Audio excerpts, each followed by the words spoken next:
Pastoral scenes like these are common across Sokoto and Bauchi states.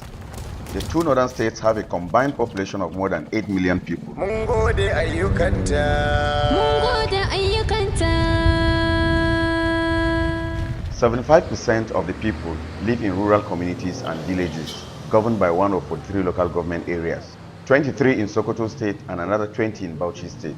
If you need water or just roads or dispensary or agaric, then we inform the local government.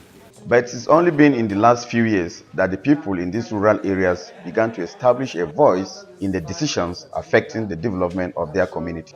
Formerly, we traditional rulers and the community, we are not involved in budgeting. Before, there was nothing like inclusive budgeting. Our local government councils, I'm sorry to say, we are virtually doing nothing. Now with the coming of lead, people, particularly the traditional rulers, we are all involved. For the first time, we have instances where people at the grassroots level take an active part in the budget process. They are involved in governance at the local level. And then these people also have their voice as per what projects should the government execute. If you can come with me now, you see inside the compound is very large and very big. So now there's no water. Everywhere is now dried off because of the new drainage that they have already made for us.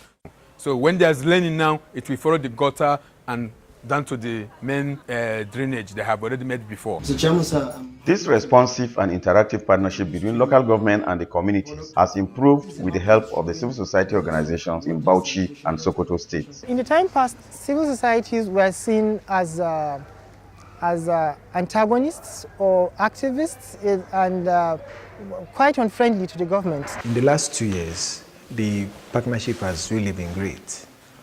You see much interaction now over policies, over programs. You see how we are helping the local government to take the prioritized need of the people into their programs. And this doesn't happen before. My bit on the project is very clear. There's no ambiguity about it. Develop the capacity of local organizations. The fact is that after some 1 or 2 years of contact with organizations like LEAD, we have improved. We are much more aware. But in the simplest of terms, what are CSOs and what do they do in Bauchi and Sokoto states? The way we live, CSOs are the people drawn from our communities. CSOs are expected to harness and harmonize the interests of the community. the CSO complements government effort, especially in this LGA. We have a very cordial relationship. They assist us in trying to implement some facilities to areas where we are lacking.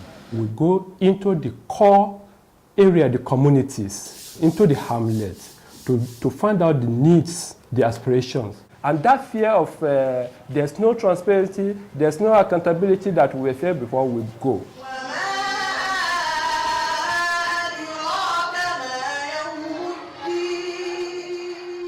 The perception before, people think about, this US is an enemy of Islam.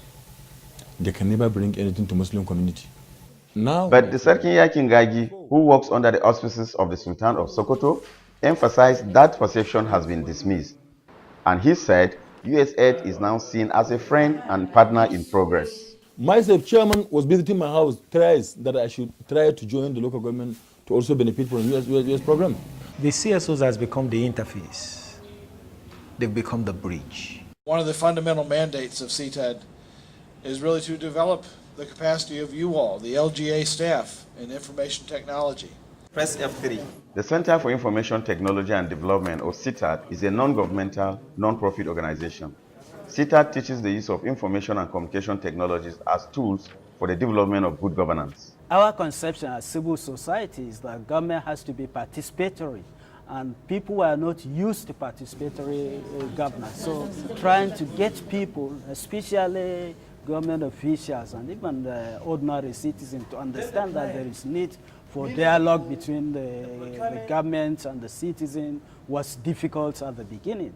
Adamu Dabo. To that end, CTAD recently trained and graduated 86 members from various LGAs in Bauchi State in computer word processing and internet technology skills. Khadija Musa is the head of water services for the Ningi LGA. She was enrolled in the 2-week training course and is already using her new skills. The topic I learned from the topic is the Microsoft Word processing, and then the Microsoft Excel, the internet, and also my documentation of my office now is becoming more easier. Soil management is the ability to manage the soil properly. CSOs in Bauchi and Sokoto states have become much more than facilitators. They are integral components of good governance and advocates for millions of Nigerians. What are they constructing today? There is no better example than Simon Karu of how CSOs have become part of the community.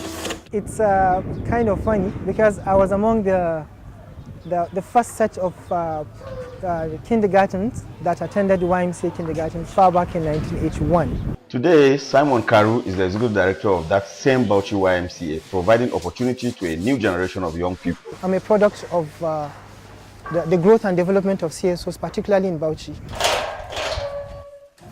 The partnership between local government, CSO and CBOs is becoming increasingly obvious through joint efforts such as this water delivery line to the Mini-Right Primary Health Care Center in Bagarawa, Bodinga, LGA. The clinic came and said that they had a problem with water supply here.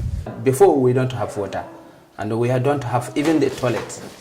So what we did is that we put a line to this tank, and this tank supplies the clinic. It's helping us to prepare the community to understand the need for them to own the water points. Right now, they have declared that they want to do the same thing in other words, and they are putting that in their budget. Before, we used to go far to fetch water from along all these areas, but now the water is easy for us to do. At least 500 people who are using this water. We very appreciate the local government, we appreciate them, we appreciate you all, and God will bless you people all. Citizens are enjoying a greater say on what issues are undertaken by the LGA, and projects are now community driven, such as this new abattoir in the Ilela market and a bridge to mitigate flooding in the rainy season in that same market.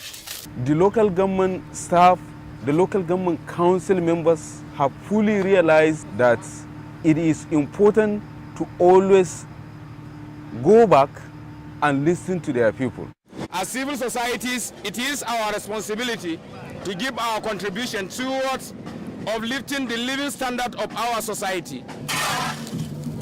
The CSO interventions cross over into other equally important areas of good governance, such as the collection of IGR, internal generated revenue.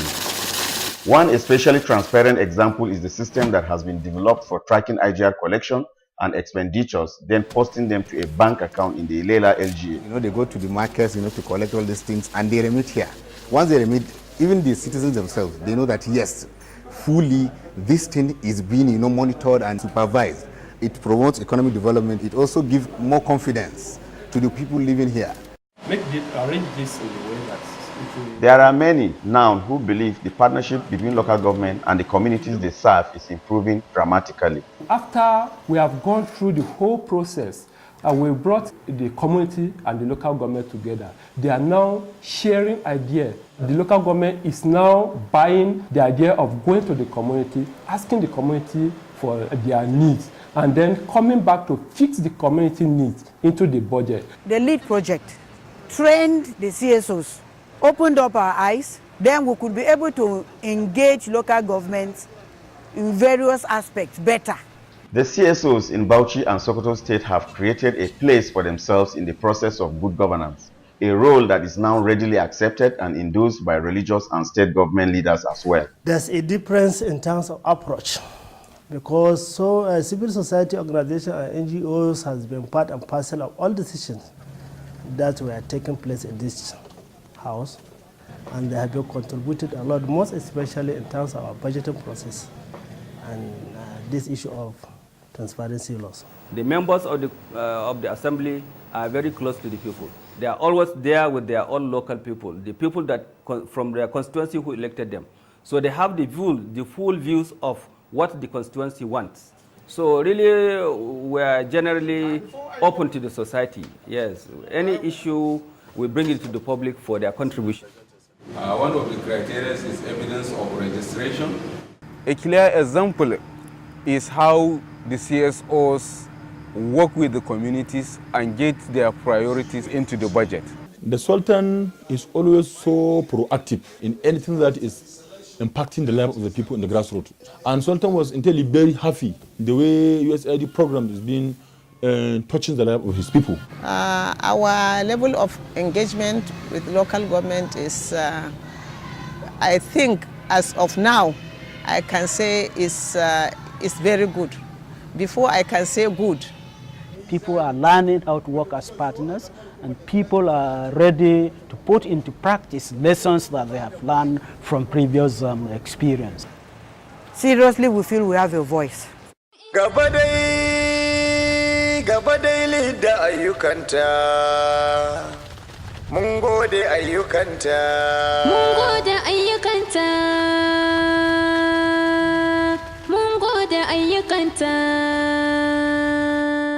The increased collaboration have really improved the life of the common man. I think that the future for Nigeria lies in the strengthening and furthering that partnership so that the Nigerians can be able to move the civil society, government, the private sector. And I think that from the signs that I have seen, that this is set to continue to grow. Gabadai da ayyukanta.